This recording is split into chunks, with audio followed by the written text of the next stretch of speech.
예언을 시작은 로마서 16장 3절 이하의 말씀해가지고 우리의 동역자인 우르바노라는 제목으로 잠시 말씀을 증거하도록 하겠습니다. 지난 시간 우리는 8절 말씀의 암블리아를 통하여 로마 교회의 두 가지의 모습을 살펴봤는데요. 두 가지 모습 중에 첫 번째는 로마 교회 내에는 차별이 없었다는 것입니다. 그리고요, 두 번째는 노예 출신의 많은 성도들이 있었다는 것입니다. 그래서 노예 출신이었던 암블리아가 로마 교회의 지도자가 되는 데 있어서 이 두 가지 힘이 크게 작용했을 것이라고 말씀을 드렸는데, 거기다가 한 가지를 더 첨가한다면 브리스길라와 아굴라와 같은 아주 인지도 높은 성도들의 관용과 헌신이 있었다라는 것입니다. 그들이 반대했다면 아마 노예 출신의 암블리아는 로마 교회의 지도자가 되지 못했을 것입니다. 그런데요, 생각하면 할수록 좀 궁금한 점이 있습니다. 비록 브리스길라와 아굴라 같은 그 인지도 높은 성도들의 관용과 헌신 덕분에 노예 출신의 암블리아가 로마 교회의 지도자가 되긴 했지만 과연 온전하게, 원활하게 그 역할을 감당할 수 있었겠는가? 혹여나 다른 귀족들이나 다른 평민들의 반발은 없지 않았을까 하는 건데요. 제가 볼 때에 거기에는 나름의 조직적인 질서가 있었던 것 같습니다. 이게 무슨 말씀이냐면요, 오늘 본문 9절 말씀을 보시면 나오는 우르바노, 그리고 3절에 나오는 브리스길라와 아굴라, 이들의 공통점이 무엇입니까? 무엇이라고 수식하고 있습니까? 동역자라고 수식을 하고 있습니다. 사실 로마서 16장에는요 동역자라는 단어가 한 번 더 나옵니다. 로마서 16장 21절의 말씀 볼까요? 로마서 16장 21절의 말씀 함께 봉독하겠습니다. 시작! 나의 동역자 디모데와 나의 친척 누기오와 야손과 소시바도가 너희에게 문안하느니라. 아멘.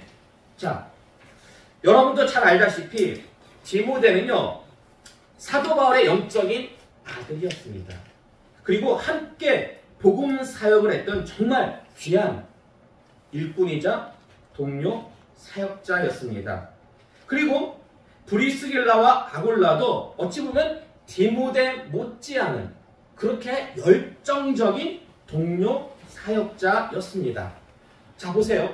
로마서 16장에는 동료 사역자라는 말이 그렇게 수식하고 있는 경우가 딱 세 가지 경우입니다. 브리스길라와 아굴라, 그리고 영적인 아들 디모데, 또 한 명이 누굽니까? 바로 9절에 나오는 우르바노. 따라서 이 우르바노도요 우리에게는 좀 생소해요. 브리스길라와 아굴라 그리고 디모데는요 어느 정도 우리에게 알려져 있습니다. 근데 우르바노는 정말 생소한데 그에게 사도 바울은 디모데나 브리스길라와 아굴라에게 썼던 그 수식어를 동일하게 지금 사용하고 있다는 것입니다.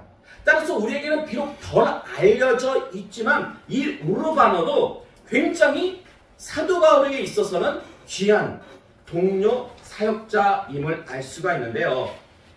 여러분 혹시 영어 단어로 얼번이라는 뜻 아십니까?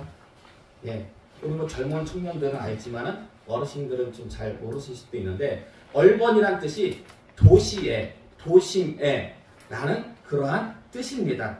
그런데요, 이 얼번의 원형이 라틴어로 우르바노스예요. 네, 우르바노스. 그러므로 우르바노라는 이 이름의 뜻은 도시에서 자란, 세련된 이라는 이름의 뜻을 가지고 있습니다. 자, 이렇게만 본다면 사도 바울의 동료 사역자였던 우르바노의 출신 성분은 무엇일 것 같습니까? 귀족과 평민과 노예 가운데에서 이름의 뜻만 가지고 놓고 볼 때는 최소한 무엇인 것 같다? 평민 이상인 것 같죠. 그러나 지난 시간에 체크하셨던 분들은 아시겠지만 우르바노는요, 로마 사회에서 아주 평범한 흔했던 마당새와 돌쇠와 같은 노예의 머슴의 종의 이름이었습니다.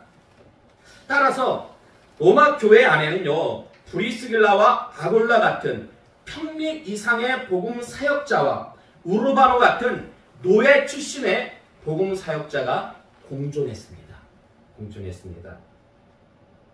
그렇다면 로마 교회의 성도들을 어떻게 관리했을 것 같습니까? 그러니까 그 로마 교회 안에는 지금 우리가 로마서 16장의 말씀을 놓고 볼 때 다양한 계층의 사람들이, 계급의 사람들이 있었습니다.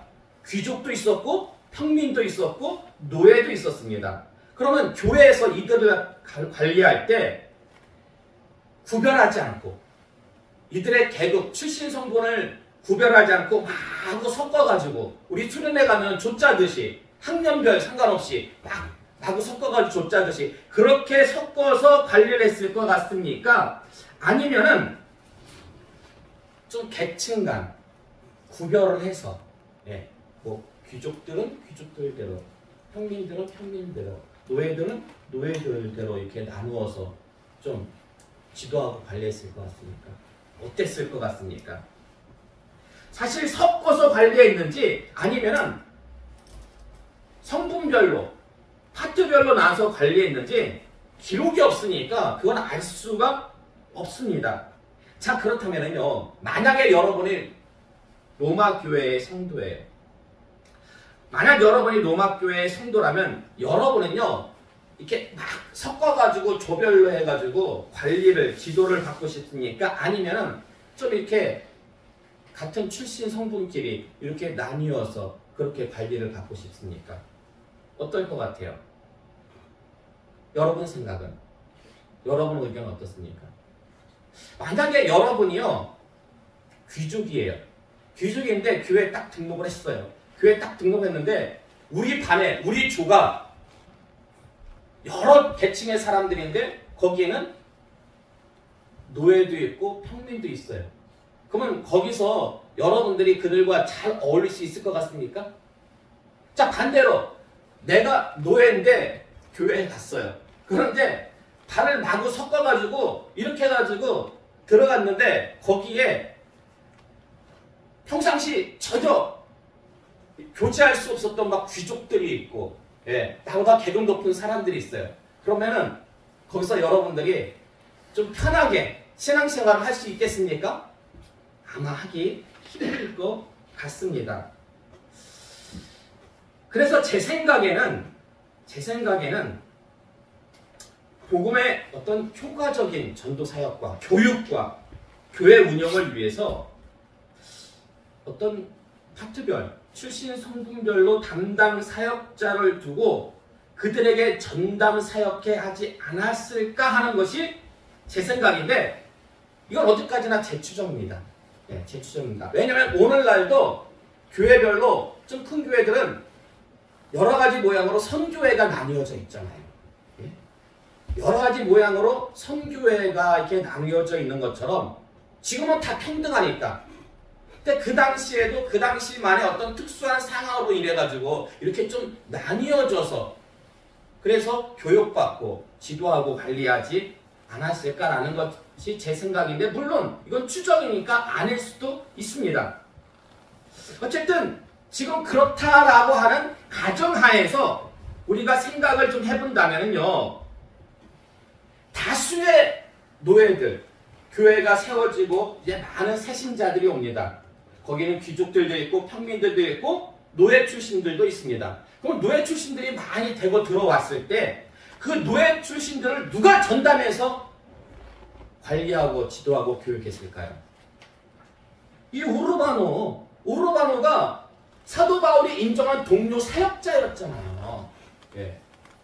그만한 역량이 있었다라는 거예요. 그렇기 때문에 같은 노예 출신이기 때문에 오히려 훨씬 더 그들을 교육하는 데 있어서 부담도 없었고 원활하게 진행이 되지 않았을까라는 생각이 듭니다. 그렇다면 귀족과 평민은 누가 지도했을 것 같습니까? 노예들은 우르바노가 전담했다라면 귀족과 평민은 누가 지도했을까요? 남은 동료 사역자는 누굽니까? 로마 교회 안에 브리스길라와 아굴라죠. 그럼 브리스길라와 아굴라 중에서 누가 귀족을 담당했을까요? 브리스길라가 담당했을 것 같습니다. 왜냐하면 브리스길라는 원래 성경을 보면 로마 태생의 로마 시민이었습니다. 그리고 아굴라는 소아시아 본도 출신의 유대인이었어요. 그래서 당시에 글라우디오 황제가 로마에서 유대인 추방령을 내렸을 때 브리스길라는 거의 그냥 살았어도 돼요. 로마인이기 때문에 원래. 근데 남편은 추방을 해서 나가야 되잖아요. 로마 밖으로. 그래서 남편을 따라서 함께 고린도로 이주를 합니다. 거기서 만난 사람이 누구였냐? 바로 사도 바울이었어요. 사도 바울. 그래서 어찌 보면 브리스길라와 아굴라가 사도 바울을 만나는 데 있어서 결정적인 역할을 제공했던 사람이 누구냐? 그 글라우디오 황제예요. 이걸 볼 때 하나님은 어떤 분이시냐? 악한 경우도 악을 들어서도 선하게 쓰시는 분이 하나님이신 줄로 믿으시기 바랍니다. 어쨌든 고린도로 이주했던 브리스길라 부부는요, 이후에 에베소를 거쳐서 거기서 함께 사역을 해요. 그리고 다시 로마로 돌아옵니다. 로마로 돌아와요. 그리고 로마 교회의 기둥이 되었기 때문에 지금 사도 바울이 로마 교회에 편지를 쓰면서 그들의 안부를 묻고 있는 겁니다. 그런데 로마의 귀족 가문 중에 브리스가라는 가문이 있어요. 브리스가. 근데 여러분, 브리스길라의 애칭이 뭐였어요? 브리스가였죠. 브리스가. 그래서 학자들은 이 브리스길라가 그 귀족 출신이었다라고 그렇게 봅니다. 자, 그렇다면 로마 교회 내의 파트별 담당자는 자연스럽게 결정이 됩니다. 자연스럽게. 귀족은 누가 담당해요? 브리스길라. 그리고 평민은 아굴라. 그리고 노예는 같은 출신의 우르바노. 예. 여러분들 그 오늘 본문 말씀 9절에 보시면은요, 9절 하반절에 누가 나오냐면은 스다구가 나와요. 스다구. 스다구가 누구냐면은 황족이에요. 황족. 이건 일반인들이 쓰는 이름이 아니라 그 황족 가운데서 쓰는 이름이었어요. 그리고 11절에 보면은 헤로디온이라고 나오죠. 헤로디온은 왕족. 그 헤롯 대왕이 있잖아요. 그 헤롯 대왕의 일가, 친척으로 봅니다. 헤로디온. 그리고 12절에 보면 드루베나와 드루보사가 나와요. 드루베나와 드루보사. 이들은 귀족으로 봅니다. 귀족으로 봐요. 그러니까 로마 이 교회 안에 지체가 상당히 높은 분들이 여럿이 있었어요. 예. 황족은 뭐예요? 황제의 친척이잖아요. 황족이 높습니까? 왕족이 높습니까? 황족이 높죠. 좀 비굴한 역사지만은 우리가 중국을 모시고 그렇게 조선시대 때 살았을 때는 중국에는 황제가 있었고 우리나라에는 왕이 있었습니다. 황제보다 낮은 게 왕이잖아요. 그러니까 거기는 로마 교회 안에는 황족도 있었고 왕족도 있었고 그리고 귀족들도 있었는데 보세요. 이들이 교회 출석해가지고 노예 출신인 우르바노에게 교육을 받는다? 지도 관리를 받는다? 이거는 좀 힘들잖아요. 근데 같은 귀족 출신인 브리스길라가 있다? 그러면 자연스럽게 교육을 받을 수가 있었다라는 것입니다. 그래서 이렇게 출신 성분별로 파트별로 나눠서 성도를 관리했다면 로마 교회 내에 어떤 갈등이라든지 불일치 등이 많이 해소가 됐을 것 같은데 그런데 여기서 한 가지 중요한 점 뭐냐? 이게 끝까지 가지는 않았을 거라는 것입니다. 끝까지 가지는. 무슨 얘기냐면요. 이런 지도와 교육과 관리는 처음 들어오는 새신자들을 위한 배려였고, 이 성도들이 이제 성경 말씀을 통해서 사람은 누구나 하나님께 지음받은 존재로서 평등하구나 라는 정도까지 성숙하게 된다라면 더 이상은 나눠서 관리할 필요가 없었다라는 것입니다. 그러니까 처음에는 새신자들을 위해서 어떤 배려로서 어떤 효율적인 효과를 위해서 나눠서 관리를 했지만은 이제 성숙해지면은 그럴 필요가 없이 아까도 말했던 것처럼 그때는 이렇게 섞어서 함께 구역으로서 지역으로서 그렇게 신앙생활을 하지 않았을까. 그랬기 때문에 지난 시간에 살펴본 바와 같이 암블리아 같은 노예 출신의 교인이 지도자로 성장할 수 있지 않았을까라고 그렇게 추측을 해볼 수가 있습니다. 결론의 말씀을 드리도록 하겠습니다. 지난 시간에 말씀을 드렸던 암블리아 그리고 오늘 말씀드렸던 우르바노, 이 두 분의 공통점은 뭡니까? 노예 출신이라는 거예요. 노예 출신. 근데 왜 하나님께서는 노예 출신의 암블리아와 우르바노를 교회 지도자와 복음 사역자로 세우신 걸까요? 다른 분들도 있었고 귀족도 있었고 더 나은 분들도 출신 성분이 있었는데 왜 이분들을 복음 사역자까지는 이해가 되는데 교회 지도자까지 이렇게 세운다라는 것은 이건 쉽지 않은 일인데 왜 하나님께서는 굳이 이렇게 하신 걸까? 고린도전서 1장 26절에서 29절의 말씀 볼까요? 고린도전서 1장 26절에서 29절의 말씀 주거를 참고하시기 바랍니다. 기도할게요.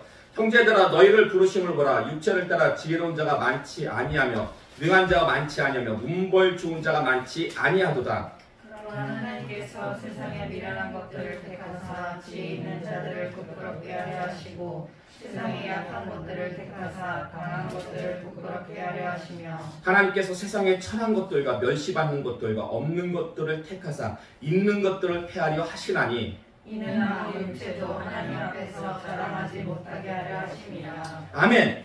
그러니까 하나님께서 세상의 천한 것과 멸시받는 것과 없는 것들을 택하신 이유는요, 궁극적으로 아무도 하나님 앞에서 무엇하지 못하게 하시려고? 자랑하지 못하게 하시려고 겸손하게 하시기 위함이었다라는 것입니다. 지난 시간에도 말씀드렸잖아요. 갑바치 출신의 백정 출신의 그 천민들이 들어와서 장로가 돼요. 이런 모습이 한국 초대교회에도 있었습니다. 하나님께서 그렇게 역사하신 거예요. 오히려 그런 분들이 교회 장로가 되니까요, 더욱더 겸손하게 성도들을 섬겼다. 교회를 어지럽히는 장로가 아니라 교회를 정말 헌신해서 분구쇄신해서 섬기는 그러한 장로가 되었다는 것입니다. 근데 여러분 주의할 게 있어요. 올챙이가 개구리 되면 어떻게 돼요?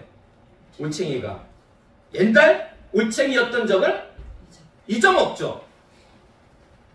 잊어먹게 되면 결국 어찌 되는지 아십니까? 잊어먹게 되면은요, 자기를 자랑해요. 하나님을 자랑하지 않고 자기를 자랑해요. 그러면 자기를 자랑하지 않으려면 어떻게 해야 될까요? 자기를 자랑하지 않으면 어떻게 해야 될까요? 늘 기억해야 되는 거예요. 어떤 시절을? 올챙이 시절을. 올챙이 시절을 늘 기억해야 되는 거예요. 늘 기억해야 되는 거예요. 사실 저희 집안 얘기 잠깐 할게요. 부산에 큰 집이 있어요. 부산에 큰 집. 이제 먼저 말씀드렸죠. 큰아버지는 2급 각 공무원으로 은퇴하셨어요. 공무원 중에서는 더 이상 진급할 수가 없는 당시 이급도 서울하고 부산에만 있었어요. 갑을이. 예. 최고로 높은 위치에 있다 은퇴하셨고, 이제 사촌 큰형은 지금 삼성에서 이사급으로 있어요. 예. 이사급으로 있고 그 아들도 지금 삼성에 다니고 있습니다. 저에게는 누나와 남동생이 있어요. 누나는 이제 산호세에서 살아요. 산호세가 미국에 있는 50개 중에서도 굉장히 비싼 지역에 속해요. 왜냐면 실리콘밸리가, 미국의 실리콘밸리가 우리 식으로 하면 대덕 연구단지 같은 곳이에요. 실리콘밸리가 그 산호세에 있는데, 거기서 이제 매형과 누나는 한인교회 장로, 권사로서 이렇게 섬기고 있고요. 그리고 조카 녀석은 버클리 공대를 나와서 미국에서 가장 좋은 직장이라는 구글의 연구원으로 있습니다. 그리고 남동생은 LA에서 회계사로 그렇게 일하고 있어요. 그러므로 집안적으로 볼 때는 그냥 나름 어때요? 나름 그냥 성공한 집안입니다. 근데 여러분, 이게 다 누구의 은혜예요? 이게 그냥 하나님의 은혜가 아니라 전적인 하나님의 은혜입니다. 왜냐면 언젠가 아버님도 잠시 말씀드렸지만, 할아버지가 학교 선생님이었는데 일제시대 때 독립운동하다가 발각이 돼요. 그래가지고 어디로 피신을 가냐? 금강산. 그때는 산으로 도망가야죠. 도망갈 데가 어디 있겠어요? 금강산으로 들어가는데 거기서 도사를 만나요. 돌을 닦는 도사를 만나서 그 제자가 됩니다. 그 제자가 되는데, 할머니 생전에 제가 얘기를 들어보니까 할아버지가 축지법이라고 여러분 아세요? 축지법. 굉장히 다른 사람보다 발걸음이 엄청나게 빠른 축지법. 은둔술 알아요? 은둔술? 이렇게 서 있는데도 사람이 못 보고 그냥 지나가. 이런 축지법과 은둔술을 했던 도사였대요. 할아버지가. 나름 엄청 유명했다고 하더라고요. 근데 그렇게 돌을 닦은 도사도 자신의 죽음은 예견할 수가 없었죠. 그래서 아버지가 한 10대 초반일 때에 할아버지가 돌림병, 후열자라는 돌림병에 걸려서 그만 돌아가시고 맙니다. 근데 거기서 끝난 게 아니라 할아버지가 돌아가시고 난 얼마 후에 할머니에게 신이 내려요. 그때 할머니가 열심히 불교, 저 부산 출신인데 아주 해인사 단골 보살이었다고 하더라고요. 그러니까 할머니한테 신이 내려가지고, 그때는 논산 살 때였거든요. 논산에 호랑이 할머니 하면 모를 정도가 없을 정도로 아주 유명한 무당이었다고 해요. 나중에 할머니 물어봤어요. 할머니한테. 할머니 어떻게 이렇게, 무당들은 다 맞추잖아요. 어떻게 이렇게 맞출 수가 있어요? 이렇게 손님이 오면은 귀신이 귀에다 대고 얘기를 해준대요. 그럼 귀에다 대고 얘기해주면 그냥 그대로 얘기하면은 다 맞추는 거야. 근데 이런 집안에 복음이 들어온 거예요. 복음이. 할아버지는 보세요. 유교였어요. 원래 그 집안이 유교였는데 도 닦는 바람에 도교가 됐어요. 할머니는 원래 불교였어요. 신이 내려와가지고 무속신앙이 됐어요.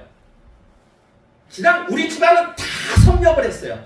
근데 마지막으로 무엇이 들어왔어요? 기독교가 들어왔어요. 복음이 들어왔어요. 근데 지금 보니까 복음이 제일 세. 아무리 도사고 아무리 무당이고 보살이고 뭐 했어도 제일 센 게 뭐예요? 복음이에요. 기독교예요. 하나님이 제일 세잖아요. 그러니까 결국 그 무당이었던 할머니가 권사님이 되셨어요.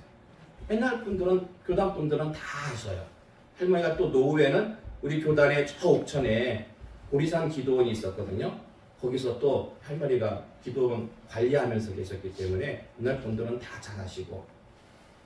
그리고 보세요. 그 무당의 자손들이 다 세상에서 머리가 됐잖아요. 머리가 됐잖아요. 근데 무엇보다도 가장 큰 은혜는 뭐냐? 지금 대를 이어서 목회를 한다는 거예요. 대를 이어서. 제가요, 생각하면 생각할수록, 성경을 보면 볼수록 이 세상에서 가장 복되고 가치 있는 것 이름요, 목회예요. 삼성에 다니고 한국에서 가장 좋다라는 삼성 다니고 미국에서 가장 좋은, 전 세계에서 가장 좋은 거예요. 전 세계에서 가장 좋다는 구글에 다니는 거 저 하나도 안 부러워요. 예. 목회는요, 영혼을 살리는 일이에요. 예. 구글하고 삼성은 영혼 안 살려요. 예. 더 가치 있고 복된 일이 바로 이 목회예요. 하나님의 특별한 은혜가 없으면요, 할 수 없는 일이 바로 이 목회인데, 지금 그 일을 대를 이어서 그것도. 예. 저는 지금도 기억해요. 나중에 영주 배우자가 이제 또 목회자를 만나서, 예? 계속해서, 예? 이 집안에 계속해서 목회할 수 있게 해달라고 저는 그렇게 기도를 합니다.